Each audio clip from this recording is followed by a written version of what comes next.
ऐसा ही चयन एक समय पर ऋषि विश्वामित्र ने किया था। जब वो राजा दशरथ की सभा में पहुंचे और उन्होंने राजा दशरथ से आग्रह करा कि मैं जो अनुसंधान कर रहा हूं, मैं जो यज्ञ करता हूं, मैं जो समाज के भले का कार्य कर रहा हूं, उस कार्य में, उस यज्ञ में, उस अनुसंधान में ये जो राक्षसी शक्तियां हैं, ये जो दानव है, ये राक्षस है, जो बुरे लोग हैं, वो विघ्न डालते हैं। और ऐसे विघ्न से बचने के लिए मुझे आपके 2 पुत्रों की आवश्यकता है। और चयन किनका किया गया हमें मालूम है, रामचंद्र जी और लक्ष्मण जी का चयन किया गया। भगवान राम और लक्ष्मण विश्वामित्र जी के साथ गए। अब सहज रूप से हम पढ़े लिखे समझदार लोग हैं, थोड़ा सोच सकते हैं, यदि राक्षसों का अंत ही करना था तो छोटे छोटे बालकों को लेकर जाने की क्या आवश्यकता थी। राजा दशरथ स्वयं सेना लेकर चलने को तैयार थे और विश्वामित्र उनसे बड़ा पराक्रमी कोई था।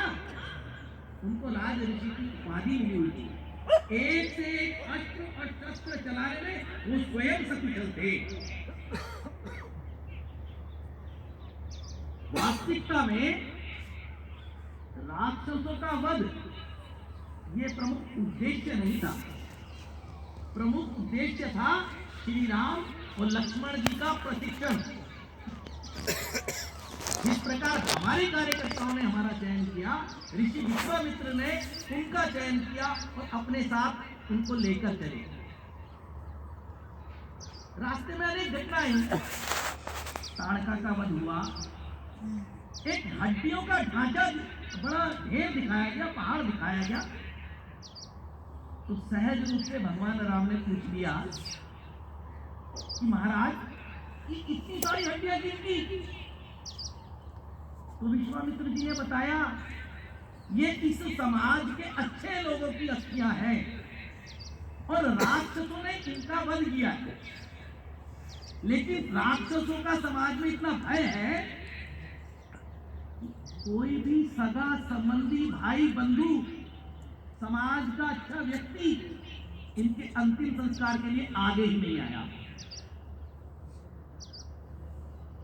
भगवान श्री राम ने वहीं पर अपने धनुष को उठाया और प्रतिज्ञा ली, निश्चरहीन करमहि भुज उठाई कृति, कि मैं इस पृथ्वी को राक्षसों से विहीन कर दूंगा। और भगवान राम ने अपने जीवन में ये करके दिखाया। हमको मालूम है बंधुओं, हमें ध्यान रखना है, जैसा भगवान राम ने प्रशिक्षण किया था वैसा प्रशिक्षण हमारा भी हुआ है। लेकिन उसके पीछे का कोई उद्देश्य रहा होगा। हमारा चयन सबके बीच में से हुआ, वो हमारे गुण थे, लेकिन उन गुणों के माध्यम से हमारे कार्यकर्ता हमसे चाहते क्या है, इसका विचार तो करना पड़ेगा।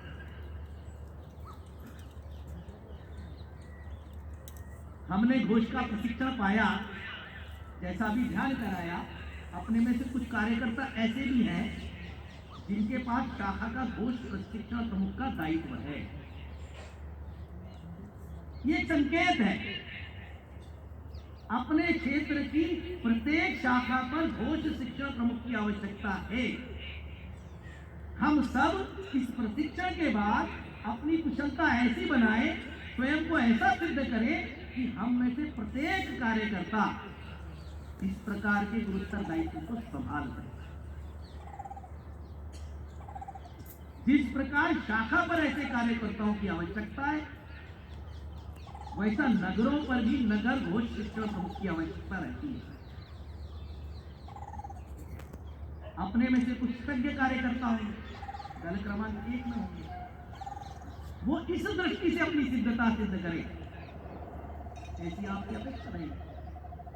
इतना ही नहीं, प्रत्येक शाखा घोष का केंद्र बने। कम से कम 5, न्यूनतम 5 स्वयंसेवक प्रत्येक शाखा में घोष का अभ्यास करते हैं।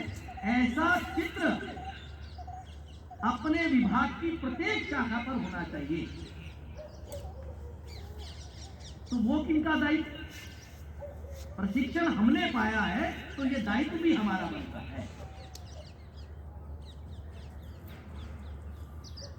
नानक देव अपने शिष्यों के साथ जा रहे थे तो एक गांव में पहुंचे। उस गांव में पहुंचे तो गांव के लोगों ने उनको प्रताड़ित करना शुरू कर दिया, भला बुरा कहना प्रारंभ करा। नानक देव जी उनको क्या बोले? आशीष दिया, आशीर्वाद दिया और बोला सुखी रहो, बसे रहो। उस गांव को छोड़ करके सबके साथ अपनी टोली के साथ दूसरे गांव में पहुंचे तो वहां उनका बड़ा सत्कार हुआ, बड़ा आदर हुआ। उनको स्थान पर बिठाया गया, उनका प्रवचन सुना लोगों ने, भोजन इत्यादि सब अच्छी व्यवस्था दी। उस गांव से चलते हुए, विदा होते हुए उस गांव को भी उन्होंने आशीर्वाद दिया और क्या कहा? फैल जाओ, बिखर जाओ। जब गांव की सीमा से बाहर आए, परिधि से बाहर आए, तो गुरु नानक से उनके शिष्यों ने पूछा, महाराज ऐसा क्यों? जिन्होंने हमें प्रताड़ित करा उनको बसे रहने का, सुखी रहने का आशीर्वाद दे दिया, और जिन्होंने हमारे को सहयोग किया उनको अपने का बिखर जाओ। तो नानक गुरु ने अपने शिष्यों को कहा, देखो जो प्रताड़ित कर रहे थे वो बुरे लोग थे, वो जहां जाएंगे अपने साथ वैसी बातें, वैसी शिक्षा लेकर जाएंगे। चारों अगर वो फैले तो बुराई फैल सकती है। इसलिए मैंने उन्हें कहा आप एक स्थान पर रहो।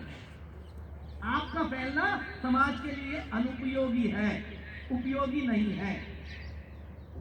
और जो अच्छे लोग हैं, सज्जन लोग हैं, वो जहां जा जाएंगे वहां सज्जनता फैलाएंगे, अच्छाई फैलाएंगे, समाज और उत्कृष्ट हो जाएगा। इसलिए उनको बिखर जाने का संदेश, आशीर्वाद मैंने दिया। पूरे विभाग की सज्जन शक्ति, क्योंकि घोष सबका विषय नहीं है। एवरीबडी एनीबडी नहीं, समबडी जिनमें कुछ विशेष था वो सब यहां पर मेरे सम्मुख एकत्रित है।